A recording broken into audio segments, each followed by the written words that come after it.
back there. So welcome to Ultimate Presentation Formula for Nerds.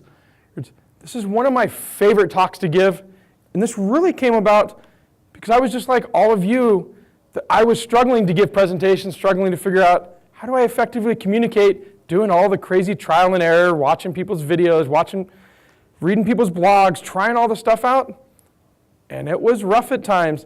I was like, why don't I figure out, once I figured out, why don't I put together a presentation that really talks about a lot of things that I had figured out, a lot of things that I see people struggle with, that they ask me questions about. And that's what this hour is going to be. There's going to be lots of opportunity for interaction. There's a lot of content. But if you have questions for the people in the room, just feel free to pipe up. I can see a majority of hands, but I don't guarantee that I will catch the hand. But feel free to pipe up for everyone that's in the other rooms. Throw it on Slack. Sarah here is going to be monitoring Slack for me, and she will let me know if there is any questions. So I'm assuming most of you are in here because you have some bit of knowledge that you want to share. You may want to be seen as the expert. Maybe you want to make more money. You want to be able to get out there, be seen more. Maybe you just want to enjoy doing presentations. That was where I was at.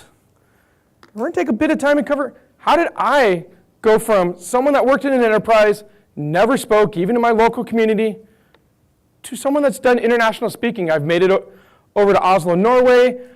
In the US, I do somewhere between 12 to 15 conferences every single year.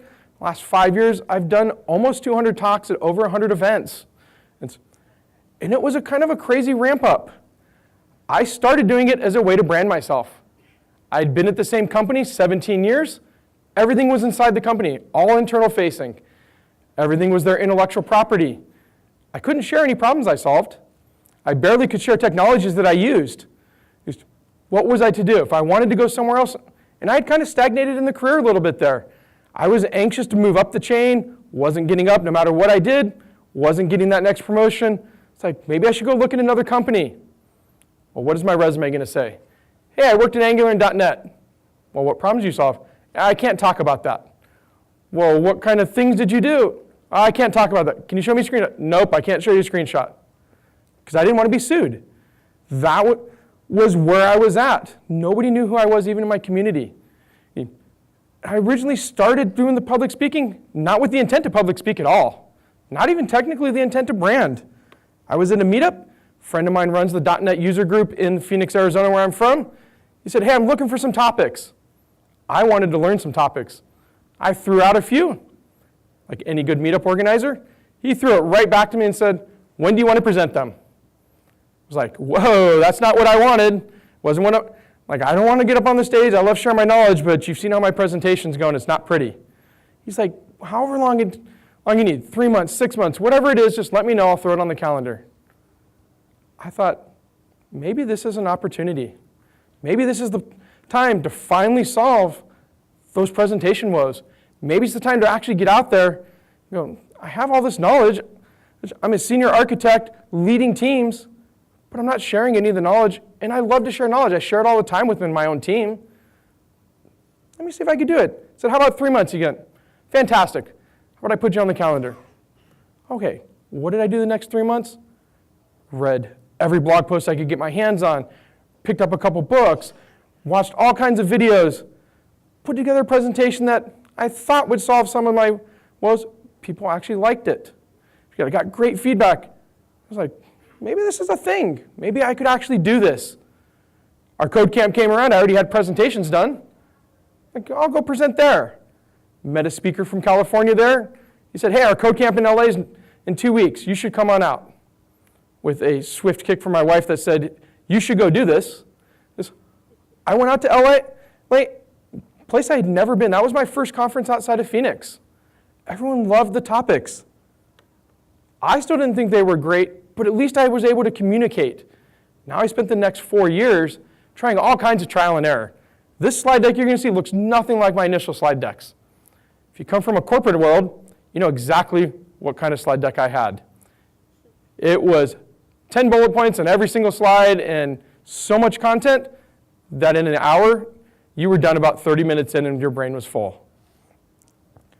But I just kept that up. I kept following speakers that I knew They'd say, hey, I submitted to StirTrack, I submitted to NDC Oslo, I submitted to Codepalooza. I was like, if you can do it, I can do it. So I went off and I submitted my talks. And I got lucky. I started getting selected for some of these. And a lot of the stuff that we're going to talk about today is how I managed to get selected. Because I always did love to share my knowledge. I grew up as a drummer.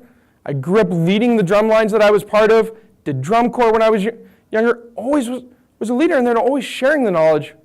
But one thing that I recognized as I got older, I actually was horrible at it. I thought I was pretty decent at it.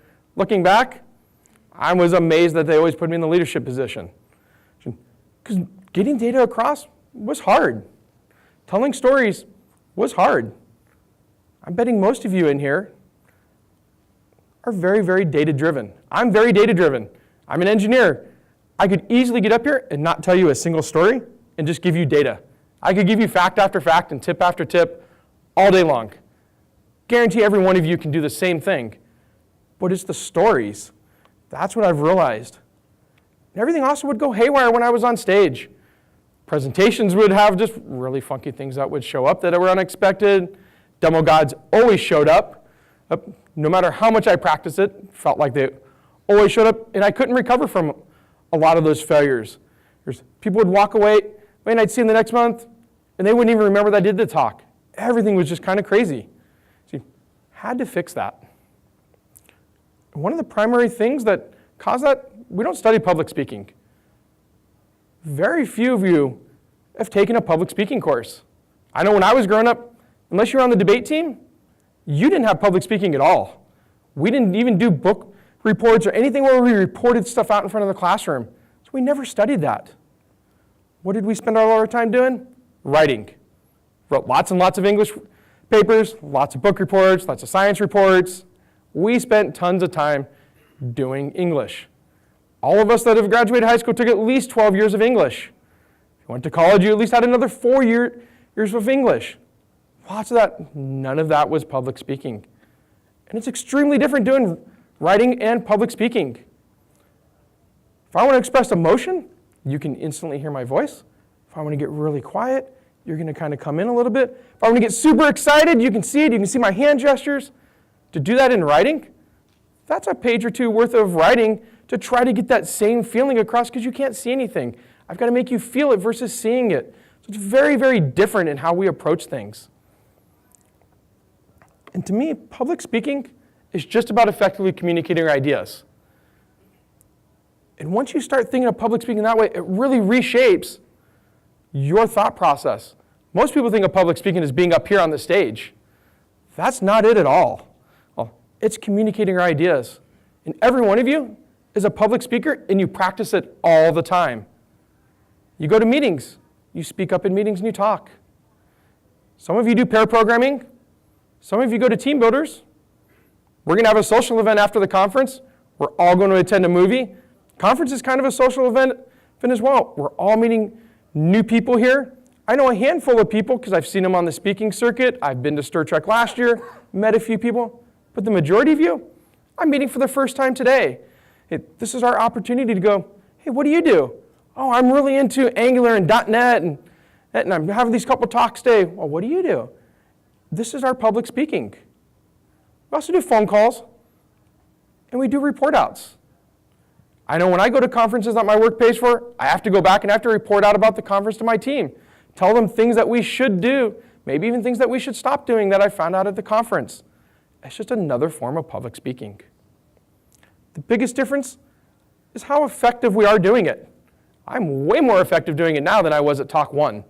200 talks in, I could whip up talks like this, half hour, and I can give you a story. May not have slides, but at least I'm going to have a story with it. I'm going to get the points across. You're going to get the themes to it. Way different than when it used to take me 6 weeks just to think about putting this talk together. When I started out, it was easily 6 to 8 weeks to do an hour-long talk, plus however long it took to do demos.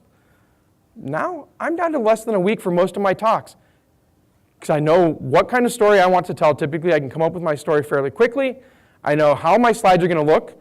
I have the same slide template for all of my slides. There's like 48 slides behind the scenes that I can pick and choose from. Every time I create a new layout, it goes into my slide template so I don't have to redo it again. I know exactly when I get up on stage, what am I going to do with my hands? How am I going to say things? What movements am I going to have? What do I do when I have this block? Like literally there's a little square on this floor for the camera. So I know, I can't really go way outside of this block, else everyone in the rest of the theaters gets to just see a blank square where I'm supposed to be at. I know those things because I've done these kind of presentations before. Or in my first talk, no way, I would have been way over there even with the tape on the floor. And public speaking is a skill. By definition of skill, you get from three things: training, experience, and practice. Because of that, it means you can actually acquire it. Just like all of you acquired development skills. Every one of you started out at talk number 1 with your development skills. Going, what are these if statements? What are these while loops? What the heck are classes? What's this JavaScript? Oh, car to carpet. Okay, they're not related. They just have the same part of the same name. None of that made sense when you were starting out. You acquired those skills over time. Same thing with presentations. Biggest mistake? Most people give up on presentations. We tend not to give up on the development stuff. It was hard to learn development initially. When I learned it, there was no Stack Overflow. Google was fairly new. The way you learned was going to conferences and reading books. And a lot of times, you had to wait for 3 to 6 months minimum for the book to come out. It was way harder back then to learn, but none of us gave up. But for some reason, we give up with public speaking. We have one bad talk and we're like, I'm done. I'm never getting in front of people again. That was horrible. It's one talk. And you can't compare my talk to your talk. I'm way further down in my timeline than many of you are in this room. All you can compare yourself to is, am I better than I was yesterday? Same thing for myself. If I go and look at all the other speakers that are here and go, am I better than Chad who's sitting in the front row? I have no clue. We have different experiences.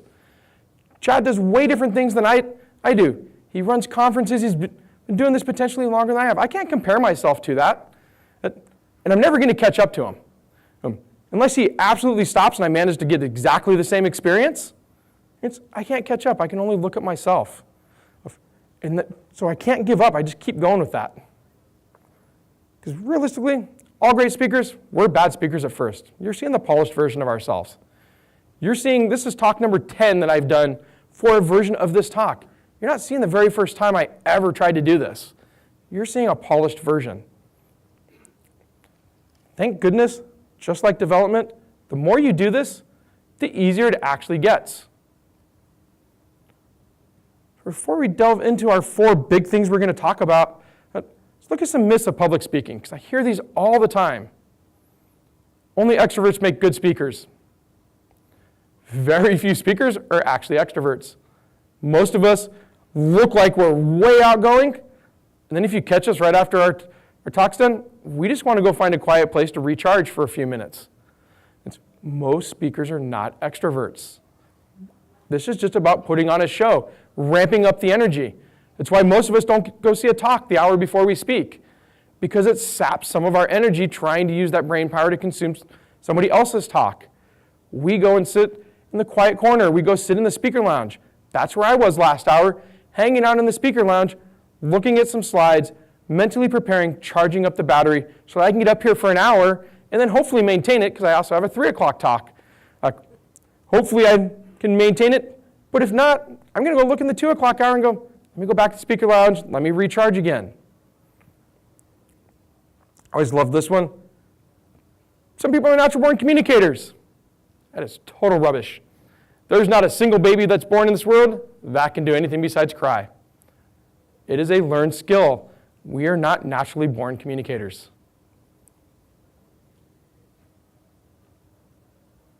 And I hear this all the time from new speakers. I don't have anything to say. Everything's already been said. The majority of my talks are introductory talks because most of the speakers that are getting into conferences when I started moved on to the advanced talks. So when I went to organizers and said, what kind of talks are you looking for? Like, we're dying for the intro talks. We're dying for those talks that everyone thinks has been said, because all the people that used to do them have now moved on to the advanced talks. I'm like, I can do those talks. Let me get in there. The way I say something is totally different than the way you're going to say something. And everybody learns differently. There is no such thing as everything has truly been said, because we're all different. If you have something that you're struggling to learn, those are great talks. That's where the majority of my talks started. I struggled to learn something, couldn't find good documentation on it. Once I learned it, it's like, let me help other people figure out how do they get over that hump as well. So now the meat of our talk. 4 ingredients.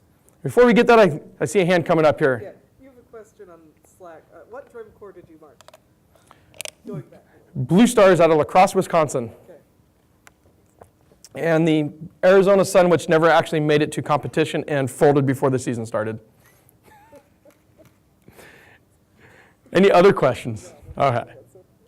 So 4 ingredients. We'll talk about storytelling, slide crafting, which is optional in many industries, but is almost required in the tech industry. It feels very awkward when you show up to a tech event without slides because everyone expects them. Talk about how do you practice, and then some tips for actually delivering your talk. First and foremost, I'm a huge Simon Sinek fan. He's the author of Start With Why and has a fantastic TED Talk. He says, people don't buy what you do, they buy why you do it. And he has this golden circle that puts why directly in the center.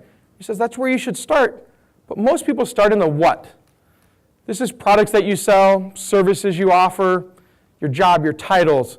This is where a majority of people start, and then they start covering the hows. What makes that company special, what sets them apart, their strengths, values. But really where you should start is the why. This is the why should you care? What's in it for you? It's the things that inspire us. If you look at how this talk started, you want to be seen as an expert, you want to share your knowledge, you want to enjoy presenting, make more money. Those are all why statements for this. An amazing example for the why statement is the Apple iPod. When the Apple Music player started, they were not first to market. They were 18 months late to the market. They came out with the same exact device basically as their competitor did, but their marketing was different. Their competitor started at the what? It's a 5 gig music player. Anyone know how many songs 5 gigs is? Yeah, 20 years later, none of us still know it. Apple came out with the same player, 5 gigs, but they started with the why. Take your music with you on the go. You have your whole music collection in your pocket. 10,000 songs of music. That was how they did their marketing. That spoke to people. It told them immediately, ooh, why do I need this? Oh, I can have my whole music collection. I really want to take it. I'm tired of what's on the radio. I can have my music with me. And then they went into the what is the player, how did they create it, all of that stuff, but they start off by inspiring you. Same thing happens when I see people all the time doing pitches to investors. You would think they would start out their presentation with, hey, I'm glad you're here. I'm looking to have you invest in my company. I'm looking for X number of dollars, something. No, they go through their whole product pitch, and then the very last slide says, here's what I'm looking for with you. And you know what normally happens? The investor goes, if I had known that's what you wanted, I would have analyzed your presentation totally differently, and now I don't remember the stuff that I actually need. And they walk away and go, I'm not going to invest because we're not going to rehash your whole presentation. My time's limited. Start with the why. Even in my work, I start with the why. Why are we at this meeting? What am I going to ask you to do? What do I need you to actually do? Why are you here? Why did I invite you?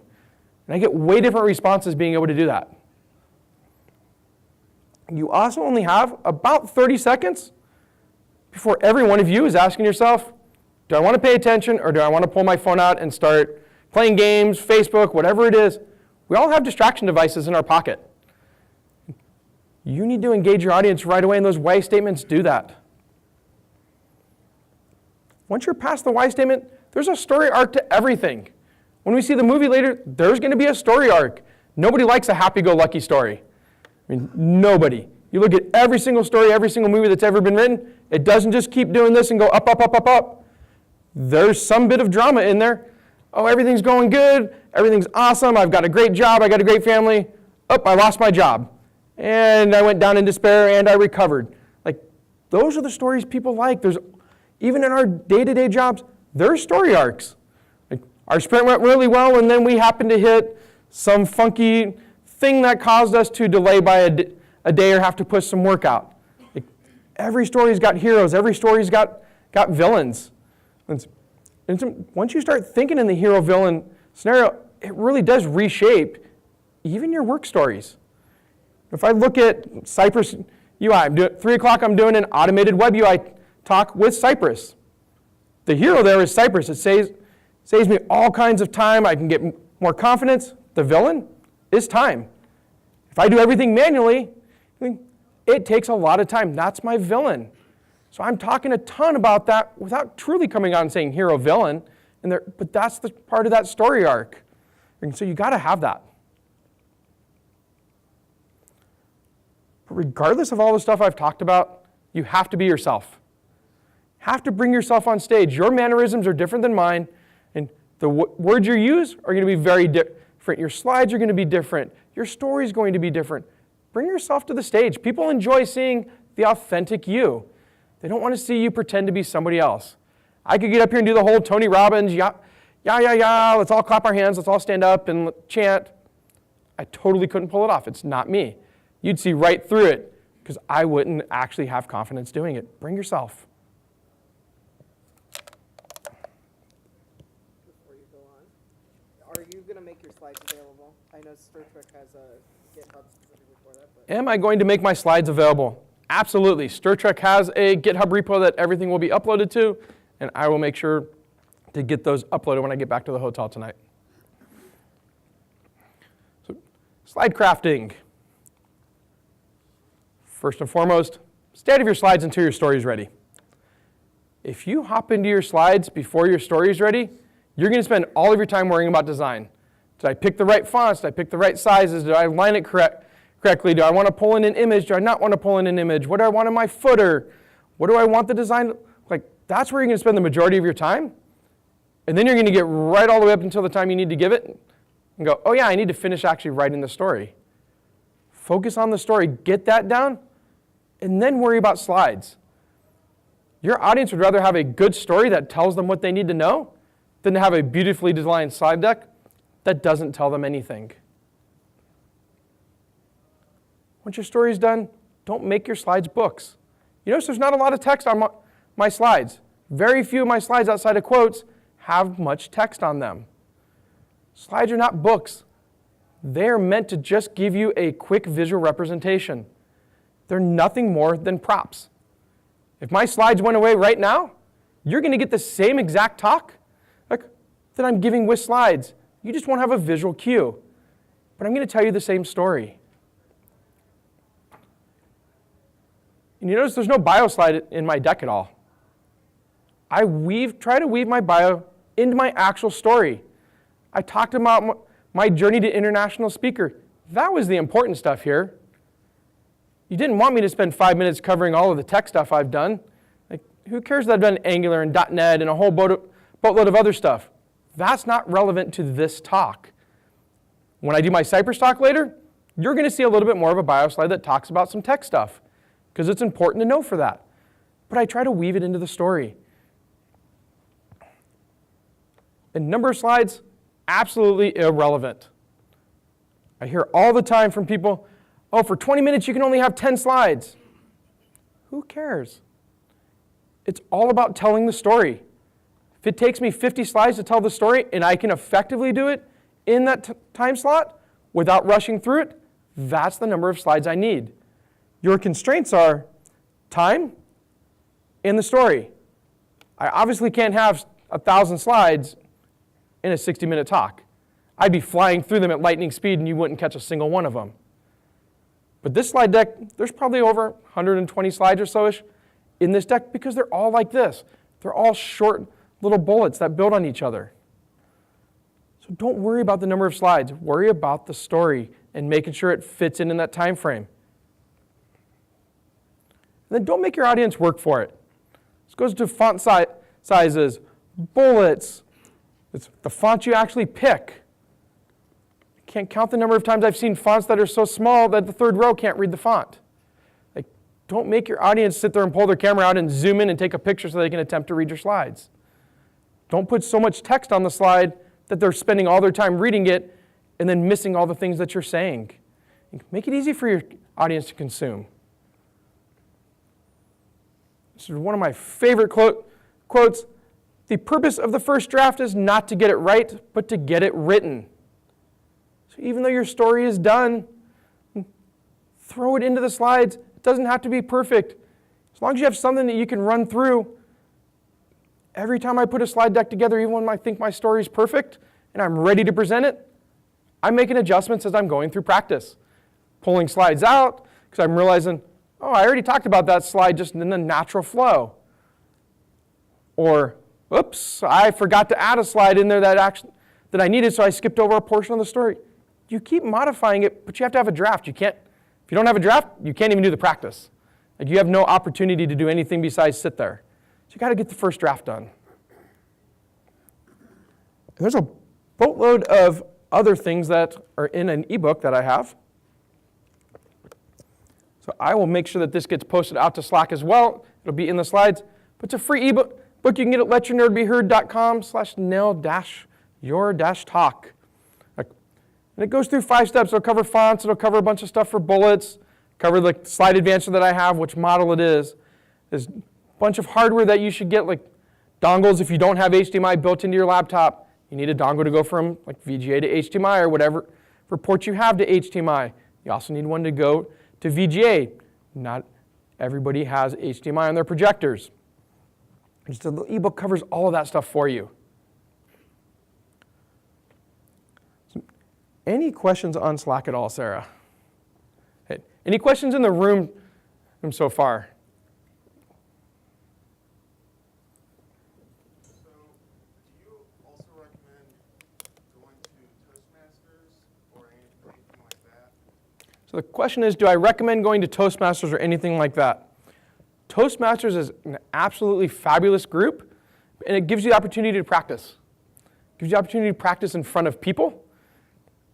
They will help you with ahs and ums and a lot of those common things that you need to, typically most time first speakers need to fix those. Hopefully I'm not doing a whole lot of ahs and ums, but when I went to Toastmasters for about a year and a half at one point, and the only reason I'm not doing it now is just timing.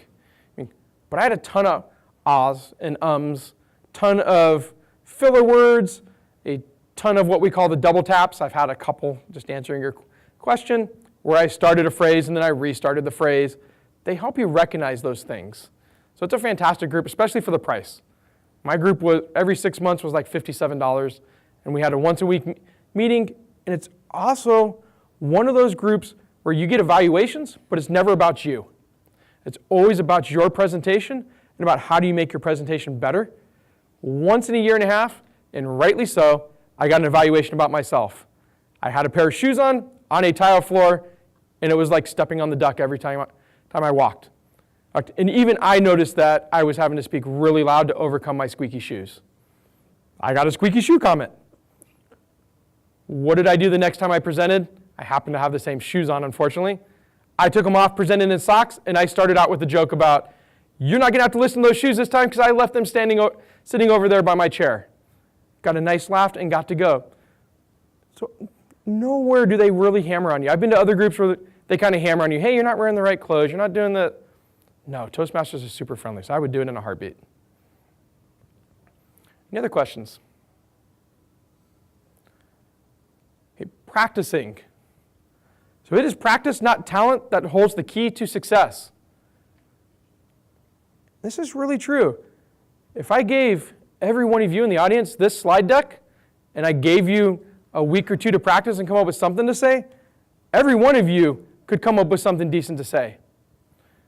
If I gave it to you right now and said, you're going to come up and every one of you is going to present one slide, you'd have absolutely no clue, unless you're the very last guy and got to wait for everyone else. What are you going to really say? It's practice. That's really what helps you get through this. And it helps you work out the kinks before your presentation, before you're in front of the audience. You'll run through and put your slide deck out here, run through it, make sure it all looks good, make sure there's no craziness with it. It helps you work out all kinds of nerves. Even after 200 presentations, in front of audiences like yourself, I still get nervous. I still get the butterflies, and that's a good thing. It means I care about the presentation. That's why we typically get butterflies. We want the audience to come away having a good time, getting the information that we want, enjoying the talk. Like, that's where a lot of our nerves come from. Good thing is, even once you're up here, about 5 minutes in, the nerves go away, even for the very first time. But this practice helps reduce the nerves. And you have to practice like you're going to present. You have to stand up. You have to bring your energy. If you have a slide advancer like I do, you have to practice with the slide advancer. The time to practice the slide advancer isn't when I'm standing up here in front of you, because I totally would fumble and you would see me do the back button. There's a gray out the screen or black out the screen button. There's a stop presentation button. I guarantee if I hadn't practiced that, I'd hit at least one of those. I also practiced exactly like this podium is set up. I knew I was going to have a laptop where I could see it in front of me. I also knew I was going to have a monitor down here. So I could have moved the laptop off if I had chosen to. I practiced exactly like this. If you don't practice like you're going to present, however you practice is what's going to show up. If you sit in the chair and just slouch over and go, oh, I need to practice like I'm going to present. Next slide. That's what's going to show up on stage. That's what's going to show up in your meetings. You have to practice like you're going to present. I totally recommend a slide advancer. I mentioned it a few times. I use it even at work. Because it means I don't have to head over the laptop and hunt for where is the page down button, where's the right arrow button. I have this bright, shiny light at me, I can barely see the keyboard. Like if I didn't have the slide advancer, every single slide would be watching me go, okay, let's cover oh, there it is. And inevitably I'm going to hit the wrong button at some point in time. And if I wasn't being recorded and could move across the stage, it's a bunch. I can't count the number of times I've seen someone without a slide advancer, and they get to the end of their point, and somehow they accidentally ended up way over there on the other side of the stage, and you get to watch them walk all the way across the stage to hit the next button. It breaks up the talk. It's like $30 for one of these things. Saves you from having that. Keeps your slides going. Keeps the momentum of the talk going. And record your practice. Pull out your phone, prop it up on something, turn it on, record it. You're looking for, what are your mannerisms? What are your hand movements, body language? What's your voice sound like? Am I having a bunch of ahs and ums and pauses and random pauses and double taps? And am I getting stuck on certain words? Because when you're up on the stage and you're doing practice, you're just in the moment. If I went back 3 or 4 slides and you asked me to repeat exactly what I said, I have absolutely no clue exactly what I said. I'll give you a theme of what it was, but I'm in this moment. If I was recording it, I can listen back and see, oh, that actually did make sense. Let's jot that one down. Let's make sure I hit those points. And the recording is only for you. You don't have to publish it to YouTube. You don't have to show it to your friends. It is 100% for you. Once you're done watching it, feel free to delete it. It's strictly to help you get better. And it really helps you ease up on that recording, because the minute you turn on the record button, if you think it's going to get published somewhere, it just becomes a train wreck with the camera on the first few times. But when it's only for you, who cares if you screwed up a whole bunch? You're going to delete it. No one will see it but you. And you ultimately have to practice in front of people. Meetups are an amazing place to practice. Meetup speakers or organizers are always looking for speakers. That is one of the big places we struggle as meetup organizers, is to find speakers, because the last thing we want to do as organizers is speak every single month at our own group. We're having enough other things to organize. Finding venues, finding sponsors, figuring out what topics we want. Last thing I want to do is present every single month and try to fit that into my job and everything else. So it's a great spot to get started. Do a brown bag lunch at your work. Give a presentation like this at work. Run it by your coworkers. You are going to get some of the most honest feedback from your coworkers. You have a trust environment with them already.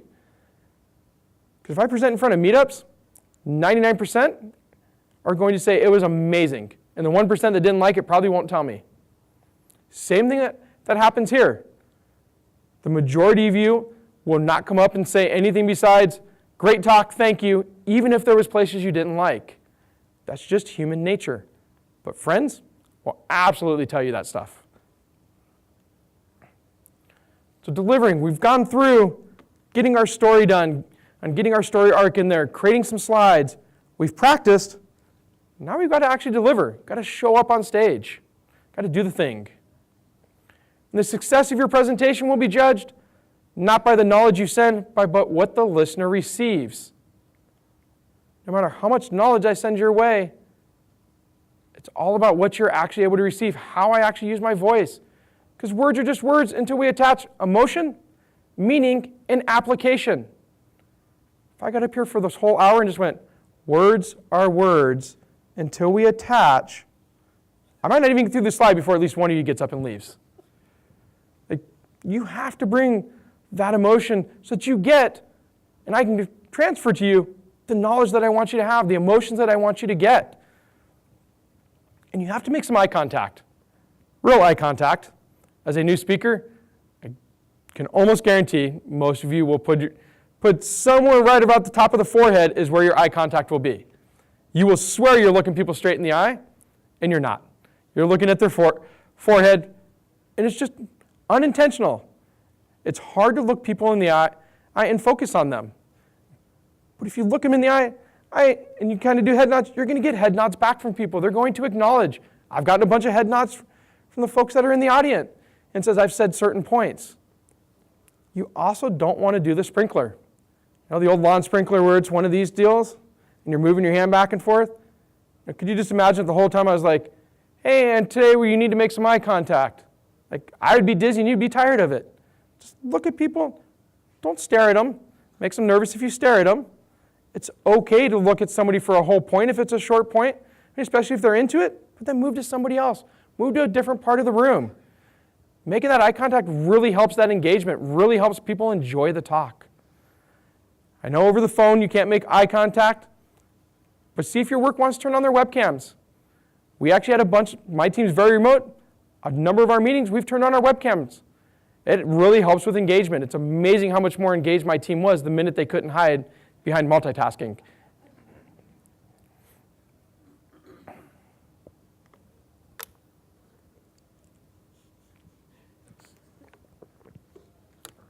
Silence is a good thing in presentation.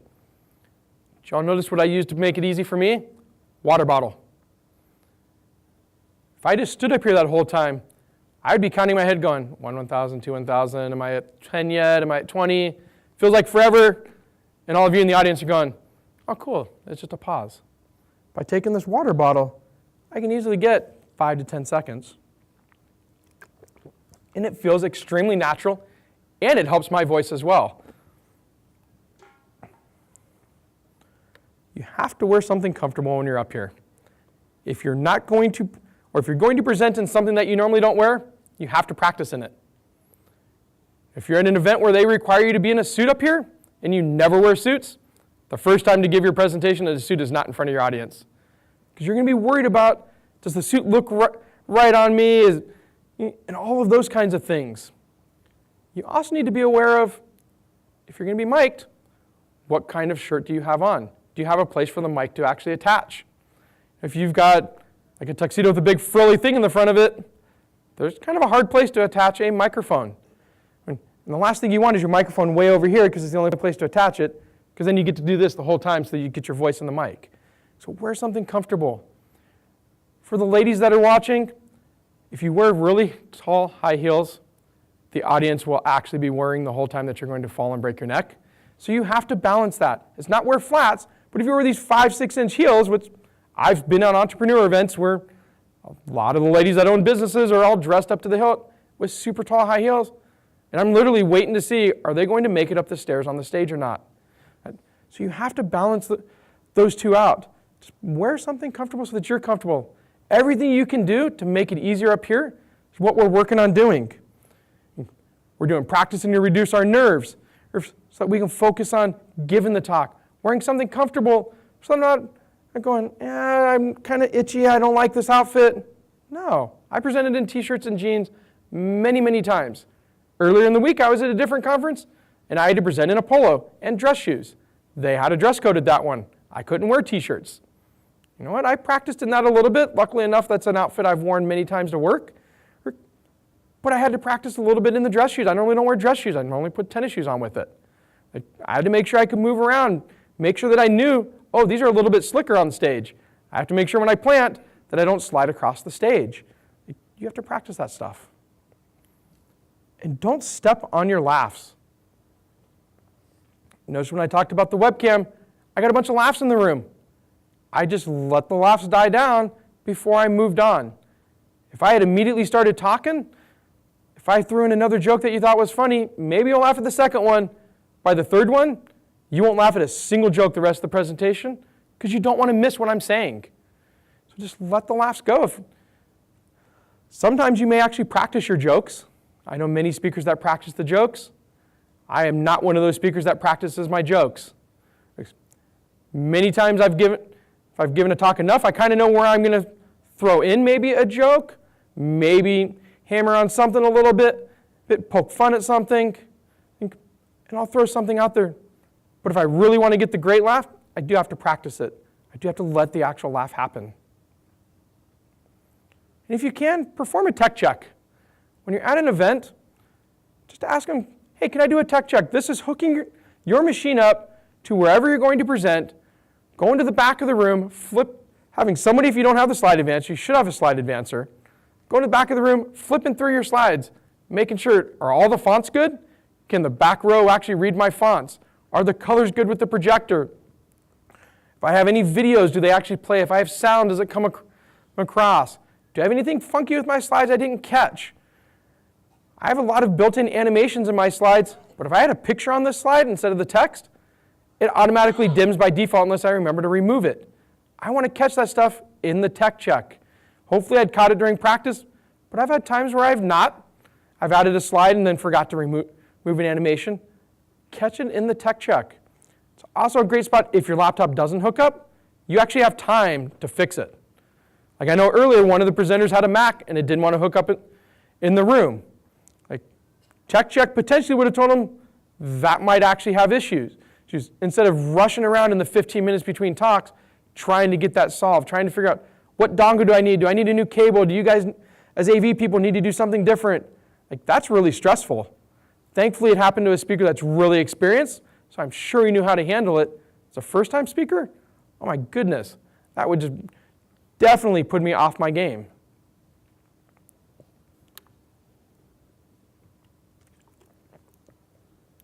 I like to record my talks. Thankfully here they're recording them for us. This is optional, but one of the nice parts about recording it, now I can put stuff out on YouTube. Now people can start seeing my talks. I can start branding myself. I can potentially take the talk and split it into multiple smaller videos. When I go apply to other conferences and they ask, hey, do you have a video of you speaking somewhere? I can pull out one of the ones that I actually like. It's a way to reach other people. I've had many times where my coworkers have come to me and asked me something. I'm like, oh, I got a video of a conference. Here you go. Walks them through all the stuff that they need, that they came and asked me. It's a great way to do branding, and it's really easy to record talks.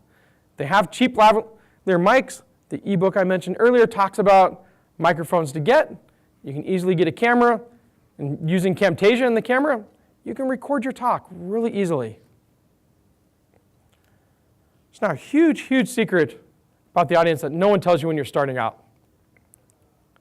Your audience wants you to succeed. I can guarantee not a single one of you is hoping I fail during this talk. Not one of you wants to see me trip over my own feet. Well, maybe for the comedy of it, but only for the comedy of it. You want me to succeed. If I was doing a technical talk this hour and a demo failed, what's going to happen with the audience?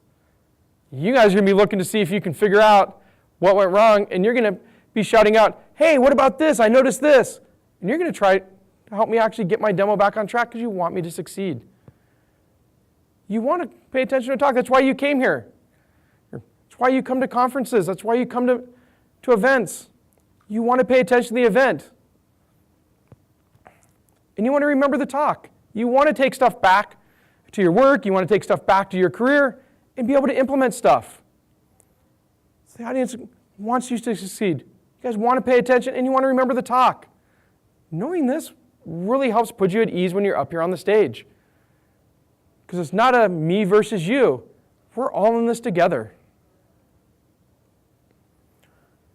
Hey, we've got some Q&A time coming up, but we've covered a lot. There's still a ton left that we could cover. We got figuring out what to actually talk about, creating your abstract, creating PowerPoints that fit your style, how to handle demo failures, how to deal with people that want to show that they're smarter than you. Every so often you get someone that does that in the audience. How do you handle that and handle it gracefully? How do you get to the point, remove jargon? And I guarantee when I started out, before I figured out how to remove jargon, this would have been about a 4-hour talk for what I've covered in, about 45, 50 minutes. It's, what do you do with feedback, and how do you process the feedback? Like all of that stuff. So I got a great offer coming up on the next slide for you guys. It's time to actually take some time and invest in yourself. We invest in ourselves all the time with development work, but for some reason we skip the soft skills side of it. Doing all the soft skills stuff, doing all these presentations has been my biggest career boost. In the last 4 years, I make 25% more than when I started. I've gotten a promotion that I was aiming for.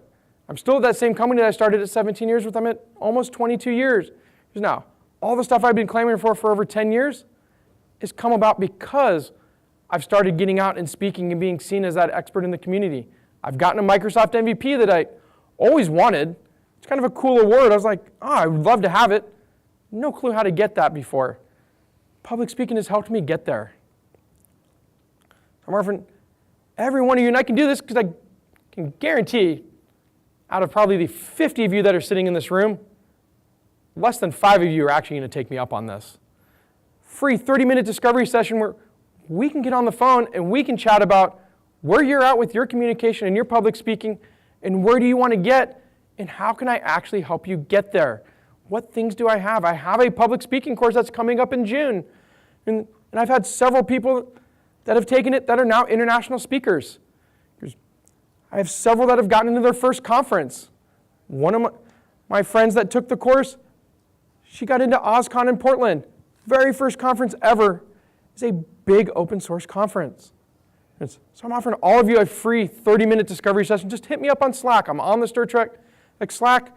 Because you're not all in the same room, that's going to be the easiest way for all of you to take advantage of this. And we'll figure out a 30-minute time slot over the next few weeks that we can actually get together on the phone. Because obviously I'm not in Columbus and I'm not flying back to Columbus, so we'll do it over the phone. So how do you connect with me after this presentation? There's several ways. DigitalDrummerJ.me is my blog. It's where I have a bunch of technical content. I'm pretty active on Twitter at DigitalDrummerJ. I have started live coding on Twitch at DigitalDrummerJ. I do a lot of stuff there so far with Cypress for automated web UI tests, and there'll be a lot of .NET, a lot of Angular. Occasionally I might throw in a presentation talk or two. My goal is to try to live stream at least once or twice a week when I'm not at conferences. And then my business site, letyournerdbeheard.com, where I can help all of you get up on this stage. Now we have time for some Q&A. What do we got, Sarah? Anything in the Slack? Anything in the room that I didn't cover?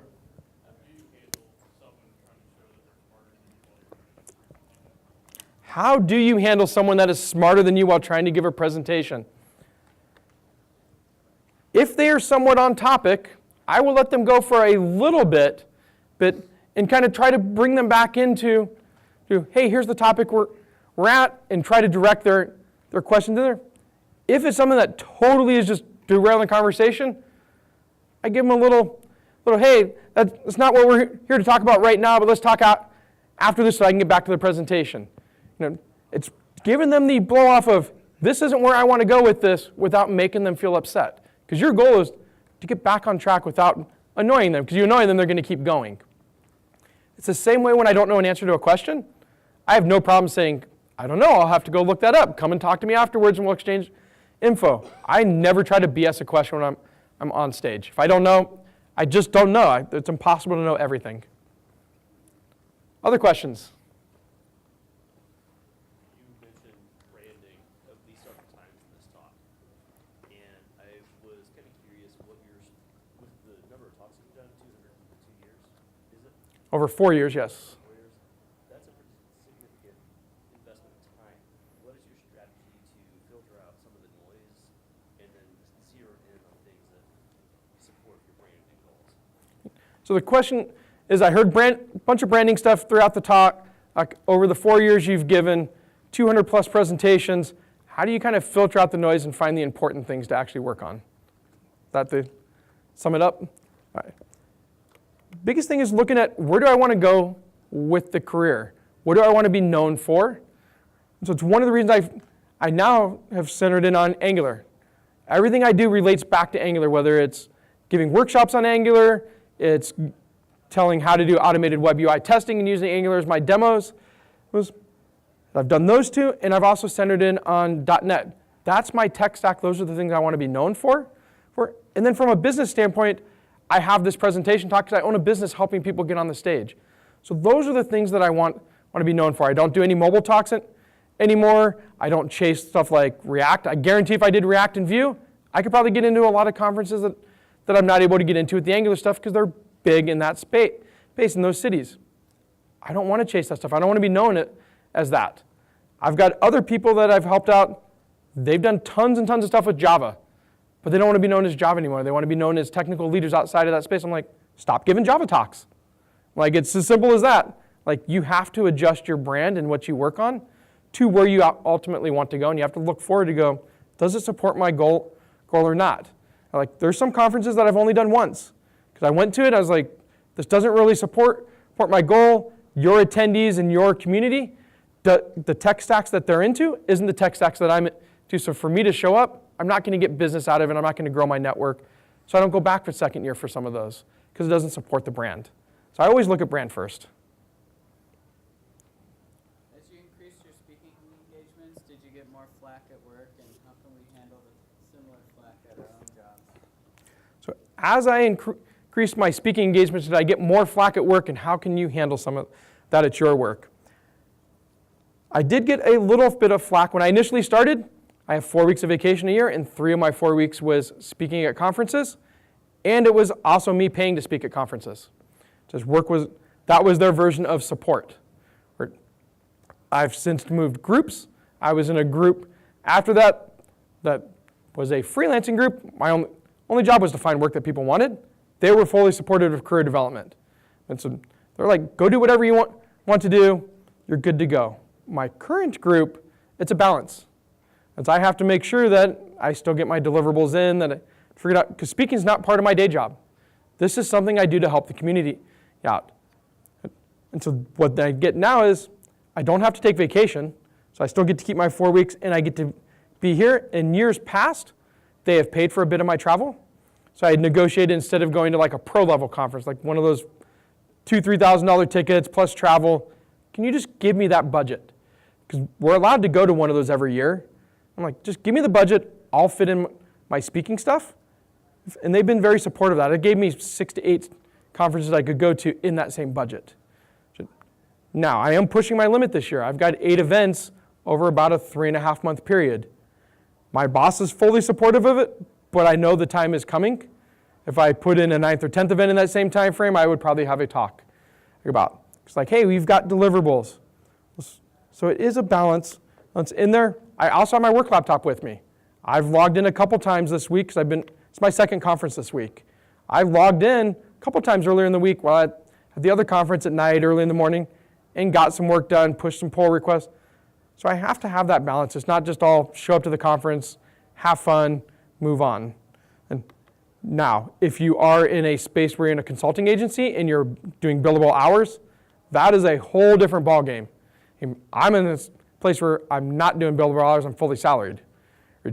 But I know speakers that do billable hours, and they spend the majority of the time at the conference working on stuff, because they have to continue to make money, they have to continue to do their consulting stuff.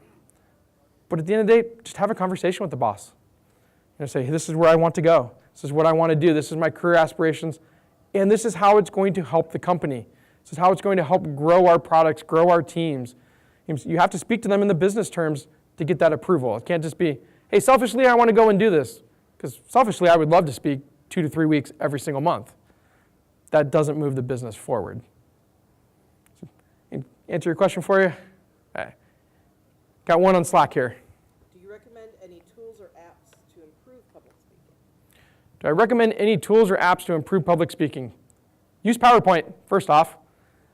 I see speakers all the time that are trying to find the newfangled way to do slides, and just use PowerPoint. Wait, if you're on Windows, use Keynote if you're on Mac. They are fantastic tools. Learn how to actually use them.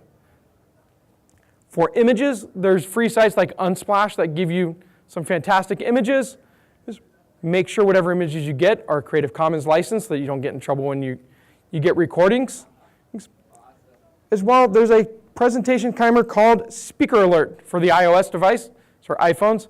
It's a fantastic timer. It's what I have running actually on the laptop so I know where am I actually at in my talk so that I don't hopefully run over or run super far under. Those are the big things. There's not really any one tool outside of PowerPoint that really is going to improve you a bunch. Find classes. Come talk to me. I've got classes to help you. Any other questions on Slack? I saw a hand go up somewhere over here. Yeah, any tips or tricks for finding conferences or other places to speak at? Any tips or tricks for finding conferences? Twitter. Every single conference has a Twitter handle. So follow them. They will announce when their CFPs are. Follow other speakers. Many of us tweet out when we apply to conferences, or we'll retweet conferences' CFPs. There's a Twitter handle called the Tech Daily CFP. They do a fantastic job of curating a lot of CFPs, and they have a newsletter as well as they tweet out all of those things. If you want to visit a city, just do a search to see what conferences and stuff are coming up and start following them on Twitter if they have it, or newsletters. Those are the biggest ways to find conferences. That's how I find most of mine. Conferences is other speakers, just looking at Twitter and seeing what's out there. Many of the people I follow that aren't speaking still tweet out or retweet people's CFPs, and then Google searches for what's in that area. Any other questions? So, thank you very much for the time, and enjoy lunch and the movie at the end of the day.